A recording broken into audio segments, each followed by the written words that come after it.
এবার আল্লাহ ডেকে বলে, নমরুদ অনেক হয়েছে আর না।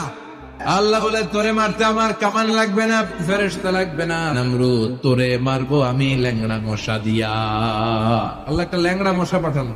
এই ল্যাংড়া মশা নাকের ভিতর দিয়ে ঢুকে মস্তিষ্কের মাঝখানে যে কামড়াতে শুরু করে, মাথার মধ্যে আঘাত করে, ঘুষি মারে, কিল মারে, কিন্তু মশা বের হয় না। এবার আশেপাশের যারা আছে খাদেম খুদ্দাম কয়, তোরাও ঘুষি মা। সুযোগ পায়া কিলের উপর কিল আর ঘুষি, ঘুষাইতে ঘুষাইতে চেহারার মানচিত্র পাল্টাই দিছে, মাকার মশা বের হয়। নমরুদ কয়, এবার আমারে জোতা মাফ। এবার কাঠের জুতা দিয়ে খাদেম খুদ্দামরা মাথার মধ্যে বাড়ি পিটাইতে পিটাইতে মাথাটাকে ফাটিয়ে রক্তাক্ত করে জমিনের মধ্যে নমরুদরে শুইয়ে দিয়েছে। আর আল্লাহ সৈনিক ধোঁসা নাকের ভেতর থেকে শূন্যে উড়াল মেরেছে। চিল্লায় পড়েন আল্লাহু আকবার। তার মানে এত শক্তিশালী হয়েও নমরুদের ক্ষমতা নমরুদরে বাঁচাতে পারে নাই। চিল্লায় পড়েন ঠিক কিনা? এই জন্য ক্ষমতা কাউরে বাঁচাতে পারে না, বাঁচাতে পারে একজন। চিৎকার করে বলতে হবে, তিনি কে?